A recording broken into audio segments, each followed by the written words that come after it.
Hello guys! Isang mapagpalang araw pong muli sa bawat isa sa atin. Naririto na naman po ako para mag-share sa inyo ng aming ulam for today.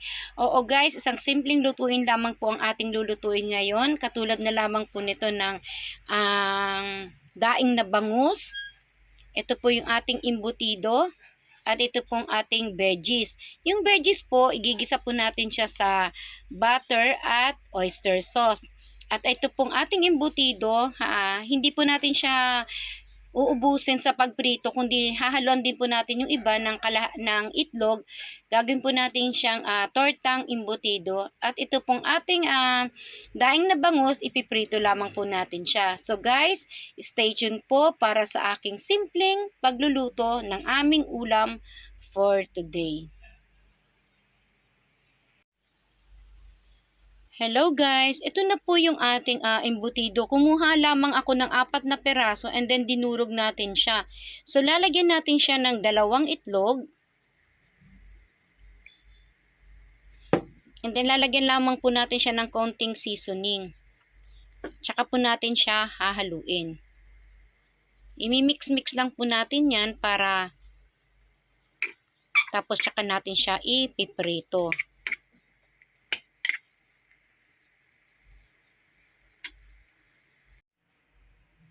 Yan guys, dapat ganito po ang itsura niya na nakakoated po siya ng itlog.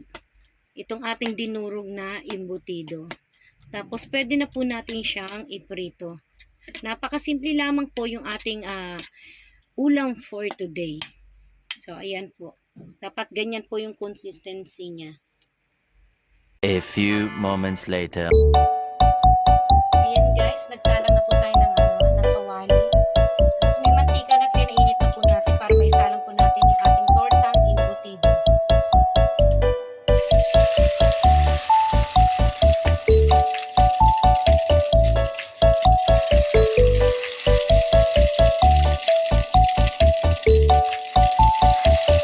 Napakasimple lamang po yan.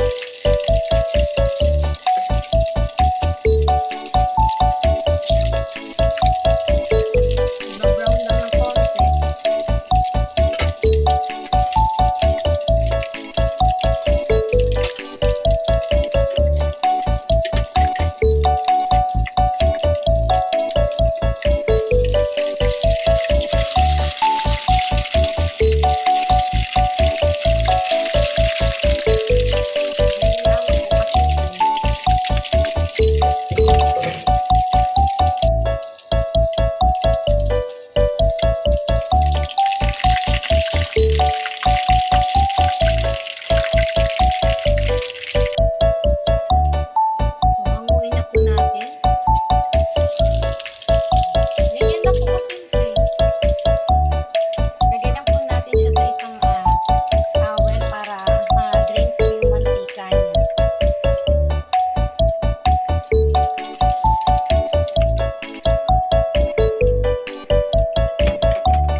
Hello guys! Ito na po pala yung aming recipe for today.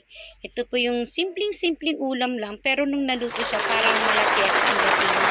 Ito po yung aming daing na bangus, embutido, tortang embutido at ito pong veggies na in-upgrade natin ng konti. So guys, kung nagustuhan ninyo ang channel kong ito, please like, share, and subscribe. And don't forget to click the notification bell button for more updates. Thank you and God bless. So guys, kain na po tayo. God bless.